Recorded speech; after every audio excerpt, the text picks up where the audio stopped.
नमस्कार मित्रांनो, साधी माणसं या आजच्या एपिसोडमध्ये आपण पाहत आहोत.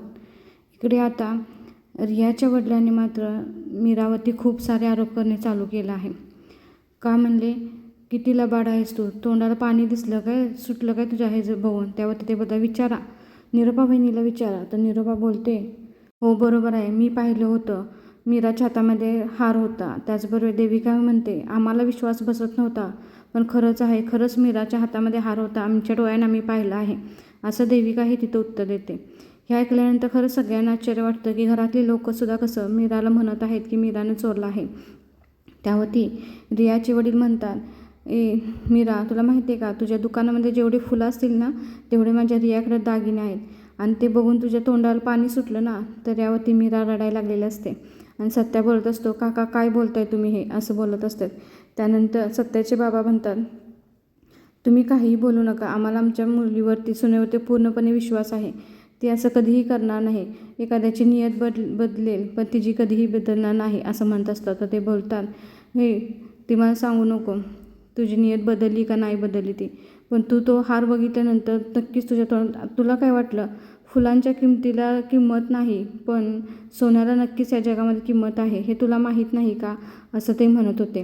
हे सगळ्या सत्य ऐकत होता, पण अजूनही तोंडामधून त्यानं काही शब्द काढले नसतो. तो सगळं शांतपणे ऐकून घेत असतो.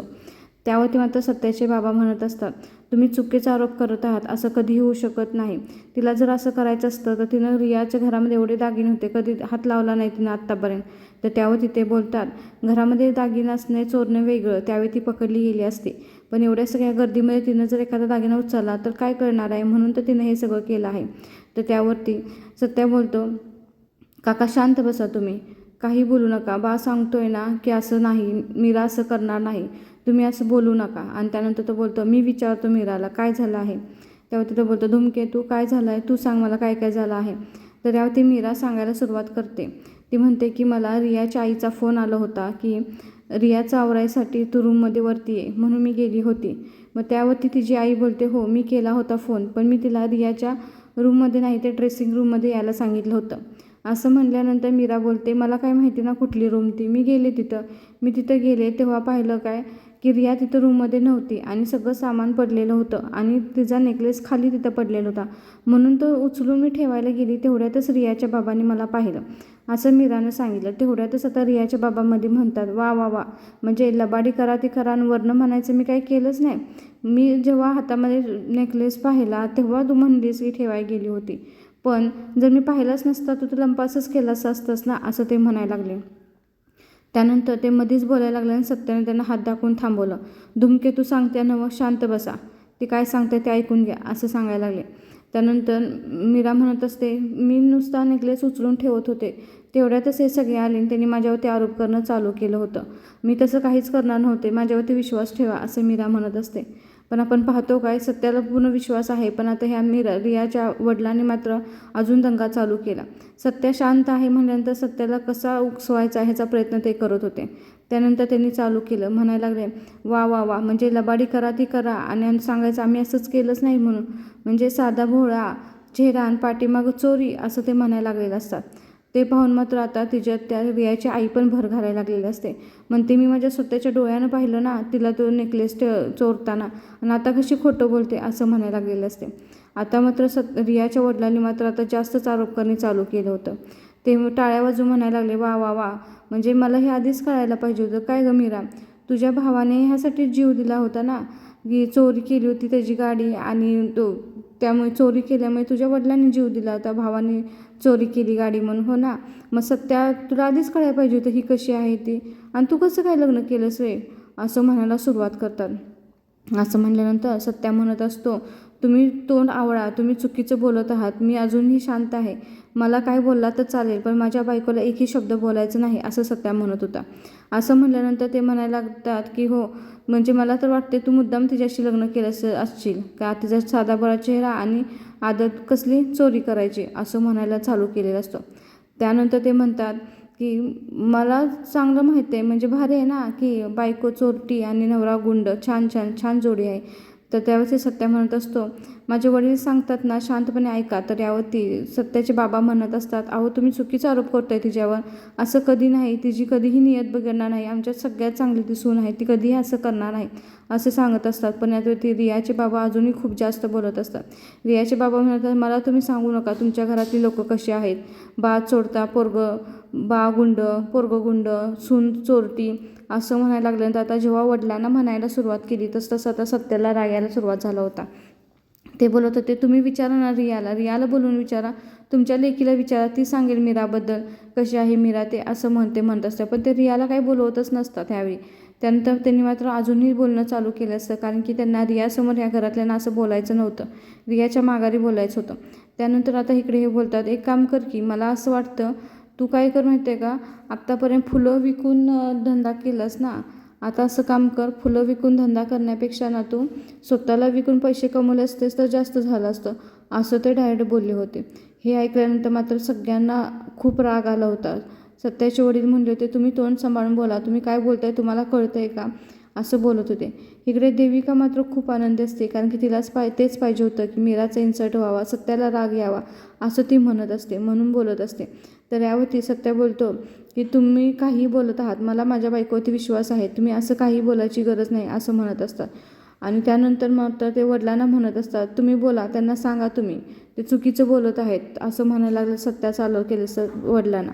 त्यानंतर मात्र तसं बोलल्यानंतर मीराला ते म्हणत असतं, धूमकेतू तू काही काळजी करू नको, तू काही चुकीचं केलेलं नाही ना, मला माहीत आहे, मी काय तुझ्यावरती काही आळ येऊन देणार नाही असं म्हणत असतो. त्यानंतर सत्याचं हे सगळं बोलणं ऐकून असं वाटत असतं की आता अजूनही सत्याला जास्त राग आला नव्हता, पण आता मात्र त्यांनी जास्तीत जास्त आरोप करणे चालू केलं होतं. इकडे रियाची आई खूप खुश असते, कारण रिया नसताना त्यांनी बरोबर ह्या सगळ्यांचा इन्सर्ट करायला सुरुवात केली असते. आता रियाच्या माघारी त्यांना जास्तीत जास्त अपमानित करणे हेच त्यांचं काम असतं. त्यानंतर सत्या म्हणत असतो, तुम्ही आता बस करा, आम्ही काय तुम्हाला एकदा सांगितलं ना, धूमकेतून हे केले नाही म्हणजे नाही असं म्हणत असतो. त्यावरती मात्र तर काय होतं, देविका म्हणत असते, हो तुम्हाला सांगू का बाई, किती मारले ना खरंच रियाच्या पप्पांना, खरंच माझे अंकल दुबईवरून आले होते ना, तेव्हा पण सत्याने असंच केलं होतं, तेव्हा त्यांना दारू पाजली होती आणि माझे वडील तर काय करतील असं बोलतं. आणि त्यानंतर मात्र हा जो बोलतो की तू फुलं विकण्यापेक्षा स्वतःला विकून पैसे कमव असं म्हटल्यानंतर मात्र आता सत्याला खूप राग आलेला आहे आणि त्याच्या ह्या बोलण्यावरती आता तो एकदम पिसाळलेला आहे. हे ना आता बोलण्याची लिमिटच सोडली होती, तिनं जेवढा जमेल तेवढा अपमान करण्याचा प्रयत्न करायला होता, पाक अपमान करायची लेवल गाठली होती. आता सत्याने एकदम डोळे मिटून घेतले होते, जेवढा होईल तेवढा राग त्याने कंट्रोल करायचा प्रयत्न केला होता. पण रियाच्या वडिलांनी आता लिमिटच तोडली होती. याने काय केलं होतं, आता धूमकेतूच्या चारित्र्यावरती चिंतोडे उडवले होते. आता हे कसं ऐकणार होतं सगळं, आता तो ऐकू शकणार नव्हता, म्हणून तो आता त्याचा राग अनावर झाला होता. इथे मात्र सत्याचे बाबाही आता त्याला काही बोलणार नव्हते, कारण की चुकी आता हे रियाच्या वडिलांचीच होती. त्यांनी इतकी लेवल गाठली होती एका स्त्रीची अपमान करण्याची की आपण पाहू शकतो. त्यानंतर मात्र सत्या मनामध्ये कंट्रोल करून ठेवलं होतं की आता ह्याला काय बोलायचं नाही, पण त्याने असं बोललं की ज्यामुळे सत्याचा राग अनावर झाला होता. ह्याने अजूनही लिमिट गाठून तिला चोरटी म्हणलं होतं, तिच्या चारित्र्यात ते शिंत ठेवलं होतं. ही जन्मता चोरटी आहे, हिचा भाव चोरटा होता, म्हणूनच वडिलांना आत्महत्या केली, असं करून करून ना तिला जास्तीत जास्त त्याला उकसवायचा प्रयत्न केला होता. सत्याने एवढं सांगितलं होतं, मला काय बोलायचं ते बोला, मी काही बोलणार नाही, पण माझ्या बायकोविरुद्ध, माझ्या बाविरुद्ध मी एकही शब्द खपवून घेणार नाही. आता हा असं बोलताना खरं सत्याच्या वडिलांनाही खूप राग आला होता. हे किती बोलत आहेत, यांना बोलण्याचं काय ताळतंत्रच राहिला नाही असं ते त्यांच्याकडे पाहत होते. पण हा अजून सत्या हल्ला नाही, सत्याचा कसा राग अनावर झाला नाही ह्याचाच प्रयत्न करून जास्तीत जास्त लिमिट क्रॉस करायला लागला होता आणि एकदम हिणवल्यासारखं हसूही लागला होता. ते पाहून आपण बघतो सगळ्यात जास्त सत्याला आल्यानंतर सत्या आता तिच्या बायकोच्या चारित्र्यावरती त्याने शिंतोडे उडल्यानंतर मात्र त्यांना आता हात उचललेला आहे आणि आता त्यांनी रियाच्या वडिलांना मारायला सुरुवात केली आहे. रियाची आई थांबवत आहे तरीही तो थांबत नाही. इकडे सत्याचे बाबाही थांबवत असतात, सगळे आलेले पाहुणे पाहायला लागलेले असतात, पण आता सत्या काय थांबत नाही. तेवढ्यातच काय होतं, रियाची आई रियाला हाका मारायला लागते, रिया इकडे बघ काय झालं, तुझ्या डॅडाला काय झालं आहे असं बोलते. इकडे सत्याच्या वडिलांनी त्याला कसा तर आवर घातलेला असतो आणि बाजूला वळून घेतलेला असतो. आता सत्या बोलत असं, नाही मी त्याला सोडणार नाही, तो असा कसा बोलू शकतो, माझ्या बायकोलाचा अपमान कसा करू शकतो असं बोलून त्याने जास्तीत जास्त हाताने पायाने मारायला सुरुवात करतो. इकडे पंकज आणि बाकीची घरातले आपले शांत उभा राहिलेले असतात, ह्याला काही कोण अडवू शकत नाही, यांना सगळ्यांना माहीत असतं. त्याने आता सत्याने त्याला खाली पाडून पायाने बुक्क्या लाथा मारायला सुरुवात केलेली असते आणि रियाची आई त्याला उठवत असते. त्यानंतर आता रियाला हाका मारत असते. रिया पटकन ये, तुझ्या डॅडाला बघ तुझ्या घरातली काय करत आहेत असं बोलणं तर रियाला खाली बोलवत असते. तेवढ्यातच रिया तिथे येते. रिया बोलते, सत्यदादा काय करतोयस तू? तुला जरा तर समजतं का नाही? तुझी हिंमत कशी झाली माझ्या वडिलांच्यावरती हात करायची? अशी रिया म्हणत असते. रिया अशी म्हणल्यानंतर निरोपा वरले असते. सत्या बास करतात, बंद कर तुझं हे असं म्हणलेले असते. आणि रिया सत्या सांगायला लागतो, रिया तू मला काय विचारतेस? तुझ्या वडिलांना विचार की त्यांनी काय केलं आहे. तर यावरती रिया बोलते, काही का असं नाही, बास, एक शब्द तू मध्ये बोलायचा नाहीस. काही जरी झालं असेल, काही जरी बोलले असते तर तू हात कसा उचलू शकतो माझ्या डॅडावरती असं म्हणत असतात. इकडे रवीला काहीच कळायला नसतं. रवी शांत असतो. आता हे काय झालं आहे त्याला कळायलाच नसतं, कारण की रिया आणि रवी पाठीमध्ये नव्हतेच तेव्हा. इकडे आता मात्र पाहतो की आपण काय रियाच्या वडिलांचा प्लॅन सक्सेसफुल झाला आहे आणि ते आता आनंदी आहेत. मार जरी खाल्ला तर रिया त्यांच्या बाजूने बोलत आहे हे त्यांना कळलं आहे. हे पाहिल्यानंतर सत्याचे बाबा म्हणत असतात, अगं रिया, तुला माहीत नाही तू इथं नसताना मीराला किती त्यांनी अपमानित केलं. मीराला नको नको ते तुझे वडील बोलले. तुझ्या वडिलांची चुकी आहे. तर यावरती मात्र इकडे रियाची आई म्हणते, रिया पाहिलंस का, तुझं ह्या गरीब घरामध्ये लग्न झालं, आम्ही कधी काही बोललो नाही, पण आज तुला मी थँक्यू म्हणते, कारण की तुझ्यामुळे तुझ्या डॅडांना असा मार बसला आहे. असं करून तिला उकसवायचा प्रयत्न करत असते. इकडे सत्याचे बाबा तर पाहतच राहिलेले असते. हे असे का तिला बोलवत आहेत, असं का सांगत आहेत असं बघत असतात. त्यानंतर मात्र रिया त्यांना म्हणायला लागते की सत्यदादा, तू हे आधी पण असंच केलं होतंस, ही काय पहिली वेळ नाही आहे. ह्या आधी पण तू माझ्या डॅडाला मारलं होतंस, पण हे चुकीचं आहे. काही जरी झालं असलं तर तू मारायला नाही पाहिजे होतंस. तर यावरती सत्याचे बाबा म्हणतात, हे चुकी यांची आहे. त्यांनी मीराला इतकं वाईट शब्द वापरलं. जर काय झालंच होतं तर मिटवायचं होतं ना आपापसात. त्यांनी तर कशाला एवढ्या मोठ्या पार्टीमध्ये येऊन दंगा करायचा, असं आता सत्याचे बाबाही म्हणलेले असतात. आता इकडं पाहतो काय रियाचे वडील शांत बसले असतात. आता ते रिया आल्यापासून एकही शब्द बोललेले नसतात. घरातल्यांना काही अपमानित केलेलं नसतं. आता खरं मात्र रियाला खूप वाईट वाटलेलं असतं. रिया म्हणत असते, सत्यदादा तू असा कसा करू शकतोस? मी तुझ्यावरती एवढा विश्वास ठेवते आणि तू असा कसा वागू शकतोस? आणि मात्र रियाने एकही शब्द ऐकून घेतलं नाही. सत्याचे बाबा सांगायचा प्रयत्न करत असतात, सत्या सांगायचा प्रयत्न करत असतो, पण रिया काहीच ऐकून घेत नाही. रिया म्हणते, मला काहीच ऐकायचं नाही. आजच्या पार्टी दिवशी तुझं मी असं केलं होतं. तर सत्याच्या बाबांचा, रिया एकदा तू ऐकून तरी घे, तुझ्या वडिलांनी काय केलं आहे, तुझ्या वडिलांनी काय किती बोललं आहेत, कसले आळ घेतले आहेत, म्हणून तर ही सगळी वेळ आली होती. तर निरोपा बोलत असते, शांत बस, शांत बस सत्या, तू एकही शब्द बोलायचा नाहीस, असं निरोपा मध्येच बोलत असते. आता रियाचं ते वागणं बघून सत्याला खरं वाईट वाटलेलं आहे, कारण की रिया काहीच ऐकून का घेत नाही. रिया नक्की काय घडलं आहे ते लक्षच देत नाही. त्यानंतर मात्र देविकानं चान्स मारून घेतला. देविका बोलली, खरंच रिया, खूप मारलं गं तुझ्या डॅडांना, खूप लागलं आहे त्यांनी. बाई, आता मी माझ्या बाबांना काही बोलवणार नाही, ते नाहीतरी माझ्या बाबांनाही असंच करतील, असं तिनं बरोबर आता स्वतःच्या वडिलांना न बोलवण्याचं कारण देविकानं बरोबर त्या पॉईंटमध्ये शोधून काढलं होतं. आणि रियाला जास्तीत जास्त उकसवायचा प्रयत्न केला होता की खरंच तो सत्य आहेच तर गुंड आहे, गुंड. मला तर खूप त्याची भीती वाटते. तो घरामध्ये जरी असला तर मला खूप भीती वाटते. खरंच त्या घरामध्ये जायला सुद्धा मला भीती वाटते, अशी बोलायला सुरुवात करते. आता पंकज हिचं हे बोलणं जरा ऐकून डाऊटमध्ये असतो. हिला काय झालं, ही आता मध्येच कशाला काय बोलायला लागली आहे, असा तो विचार करत असतो. त्यानंतर आपण पाहतो काय सत्या म्हणत असतो, रिया तू एकदा ऐकून घे, मी त्याला मारलं का म्हणून. तर त्यावरती रियामध्ये काही का असणार, वयाचा तर मान ठेवायला पाहिजे होत असतो. त्यानंतर सत्या बोलतो, चल धूमकेतू, ह्या पार्टीमध्ये आपण थांबायची काही बी गरज नाही, काय ह्या पार्टीची काही लायकी पण नाही आपण इथं थांबाय. जिथं माझ्या बायकोला अपमान होत असेल तिथं आम्हाला थांबायचंच नाही, असं तो तिकडे बोलतो त्या काकाकडे बघून. आणि आता तो धूमकेतूला घेऊन निघालेला असतो. धूमकेतूला म्हणतो, हे बघ, तुझा जो अपमान झाला आहे त्यासाठी इथं थांबायची काही गरज नाही, आणि ह्या लोकांसाठी तर अजिबात नाही, असं बोलून धूमकेतूला तो पार्टीतून घेऊन निघालेला असतो. हे सगळे पाहत राहिलेले असतात. तेव्हा मात्र रियाची आई जास्तीत जास्त अजून रियाला उकसवायचा प्रयत्न करते. रियाला बोलते, बघितलंस का हे तुझं घरानं, कसली गुंड लोक, चोरटी लोक ह्या घरामध्ये राहतात, आणि अशा चोरट्या लोकांच्या घरामध्ये तू जातेस. आम्ही कधीही तुला बोललो नाही की तू त्या घरामध्ये जाऊ नकोस म्हणून, पण कसलीही लोक राहतात सांग बघू. त्यांनी वयाचा मान तरी ठेवला का सांग तुझ्या डॅडांचा? एवढ्या पार्टीमध्ये, भर पार्टीमध्ये त्यांनी तुझ्या वडिलांना मारलं आहे. असं करून रियाची आई तिला जास्तीत जास्त उकसवायचा प्रयत्न करत होते.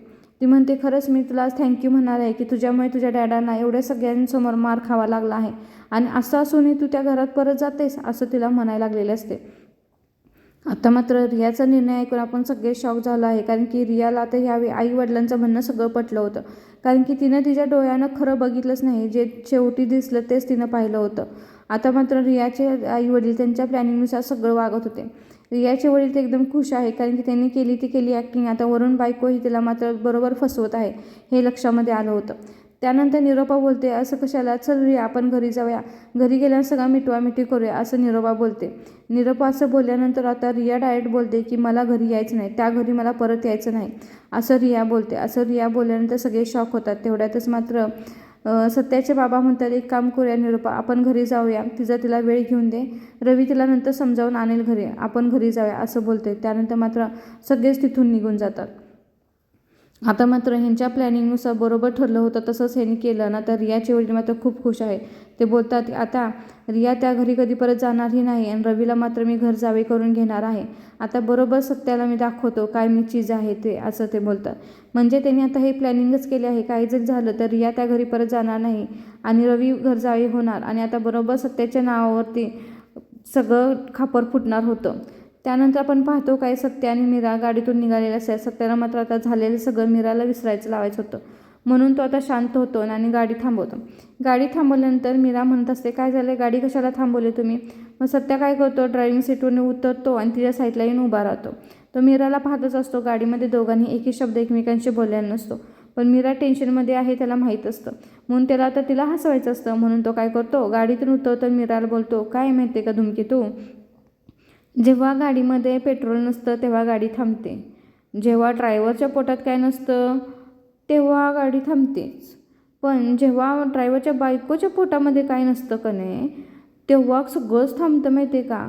त्यामुळे मला असं वाटतं आपण काहीतरी खाल्लं पाहिजे, आपण दोघं उपाशीच आहे ना. आणि तुला माहिती आहे का, आता घरी गेल्यानंतर निरोप आधी संतापली असणार आहे आणि तिच्याशिवाय खाण माझी तर काही इच्छा होणार नाही व जेवायची, तुझी होणार आहे काही इच्छा. तर यावरती मीरा उतरून गाडीतून खाली येते. मग तो बोलत असतो, चल आपण काय तर खाऊया. तर मीरा बोलते, तुम्ही खावा, तुम्हाला काय खायचं असेल तर, मला काय खायचं नाही. तर ते बोलतो, हो का. मग तो बोलतो, तुला काय काय उगाच होतं, लगेच काय होतं. तर यावरती धूमकेतू बोलतो, काय ग का हो, तुम्ही नको त्यावेळी कसं हो, तुम्हाला काही नको ते गमती सुचत असतात, आजीच पाहिजे होती तुम्हाला, मग तुम्हाला समजलं असतं. तर यावरती सत्या बोलतो, हो खरंच आजी पाहिजे होती, आजी जर असती का नाही तर मला हात उचलायची वेळ आली नसती, तिनंच हात उचलला असता असं तो म्हणतो. तर यावरती मीरा बोलते, का प्रत्येक गोष्टीचं सोल्युशन तुम्हाला हात उचलणेच का वाटतं, काय पण असू दे, पण तुम्ही रियाच्या वडिलांच्या अंगावरती हात उचलायला नाही पाहिजे होता, ते आपले व्याही आहेत ना, तुम्ही चुकीचंच केलं खरं. तर यावरती सत्या बोलतो, मग काय करायला पाहिजे होतं मी, मग तुला काय गरज होती सांग रडत रडत खाली यायची, तू जर रडत रडत खाली आली नसते तर मी असं काहीच केलं नसतं, थांबायचं होतं तिथंच वरती रडत. तर यावरती मीरा बोलते, म्हणजे ह्यामध्ये पण माझी चुकी आहे का, मी रडत रडत खाली आले ते. मग त्यावरती सत्या बोलतो, मग कुणाची चुकी आहे सांग बघू, मग माझ्या बायकोला जर कोण काय बोललं तर मी शांत बसेल का, लग्नामध्ये मी तुला वचनं दिली होती ना. तर त्यावरती ती बोलते, मी तुम्हाला वचन दिलं होतं ना तुम्ही शांत बसायचं, मौनव्रत पाळायचं. तर त्यावरती तो बोलतो, मी पाळायचं होतं की मौनव्रत. मग मीरामध्ये, हो का मौनव्रत पाळलं होतं, मग परत बोलाय पण लागला ना, हाणामारी पण केली तुम्ही.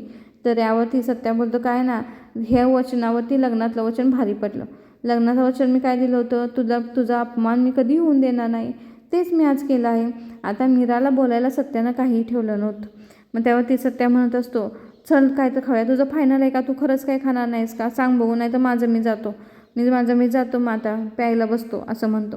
असं म्हणल्यानंतर मीरा म्हणते, मग चला मी पण येते, मला पण सांत्वनाची गरज आहे, मी पण घेतो. तर यावरती सत्या बोलतो, हो तू पण घेणार, अरे वा वा बरं झालं, चल चल चल जोडी होईल, मला पण सोबतार होईल असं म्हणतो.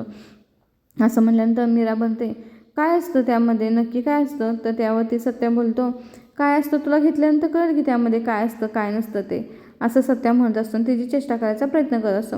मग मीरा थोडीशी शांत होते. मीरा म्हणत असते, हे बघा तुम्ही माझी चेष्टा करू नका. तर सत्या म्हणतो, मी कशाला चेष्टा करते, तुझं फायनल आहे ना, तुला काय खायचं नाही, मी म्हणत होतं पावभाजी खाऊया, चायनीज खाऊया, नको तुला त्यातलं काहीच नको आहे, मग तुला नको असेल तर मला सांत्वनाची गरज आहे म्हणलं तर मी जाणार, बघ तुला यायचं असेल तर ये आणि बघ मग तू काय असतं त्यामध्ये, असं तिला मुद्दाम म्हणत असतं. असंही म्हणल्यानंतर मीरा बोलते, हो चला येते मी पण, मला पण बघायचं असतं त्यामध्ये काय असतं काय नसतं, मला पण टेन्शन आलं आहे ना, मला पण आहे सांत्वनाची गरज असं म्हणत असते. असं म्हटल्यानंतर तो तसं बोलायला परत शेवटी बोलते, जाऊन दे तिकडं, मला नाही यायचं, जाऊन द्या पावभाजी खाऊया असं म्हणतो. आणि आता धूमकेतू पावभाजी खायला तयार झालेले असते आणि आता सत्या बोलतं, हां खायचे का पावभाजी, चल मग पावभाजी खाऊया, माझं काय पावभाजी तर पावभाजी असं सत्या म्हणतो. आता मीरा त्याच्यावरती चिडलेली असते आणि तिला माहीत असतं हा मुद्दाम करत आहे. मग ती म्हणते, हो चला खाऊया पावभाजी, मला नाही दुसरं काय खायचं असं म्हणते आणि तिथून ती जायला निघालेली असते. सत्या मात्र मनामधून खुश असतो का त्याचा प्लॅन यशस्वी झालेला आहे, की काही करून त्याने आता बायकोला खायला तयार केलेलं आहे. कारण की दोघेही उपाशीपोटी होती आणि घरी गेल्यानंतर उपाशीच राहायला लागल्यानंतर निरोपा त्यांना शिव्याच देणार होते. सत्या मग म्हणतं हां असं असतं, कसं आणलं मी वळणीवर, ही असते सत्याची सत्यागिरी असं म्हणतो, खुश झालेला असतो. आता आपण उद्याच्या भागामध्ये पाहतो तरी काय, घरामध्ये एंट्री करायच्या आधीच इकडे निरोपाने सांगितलेलं असतं की घरामध्ये यायचं नाही. कारण की इकडे सत्याचे बाबा म्हणत असतात रवीला फोन करून बघ पंकज अजून कसा आला नाही. तर यावरती पंकज बोलतो मला तर असं वाटतं की तो आता घरी कधीच येणार नाही. निरोपा बोलते माझ्यामुळे ह्याच्यामुळे माझी पोरं त्या घरात येणार नसेल तर ह्याला मी घरामध्ये घेणार नाही. तर सत्या बोलतो काय झालं निरोपा, माझ्यावरती का चिडलेस बाई, आम्ही का घरामध्ये यायचं नाही, आमचं पण घर आहे ना. तर निरोपा बोलते हे माझं घर आहे आणि मी माझ्या घरामध्ये तुम्हाला येऊन देणार नाही. माझी इच्छा आहे की तुम्ही दोघांनी हे घर सोडून जावं. आता आपल्याला उद्याचा एपिसोड पाहायला नक्कीच आवडणार आहे की आता सत्याला मीराला निरोपा घरामध्ये येऊन देणार आहे का नाही, का रवीन रिया खरंच घरजावई बनून राहणार आहेत. हे सगळं खापर मात्र आता सत्याच्या डोक्यावरतीच फुटणार आहे. त्यासाठी आपल्याला उद्याचा एपिसोड नक्कीच पाहावा लागणार आहे. हा एपिसोड इथं संपला आहे.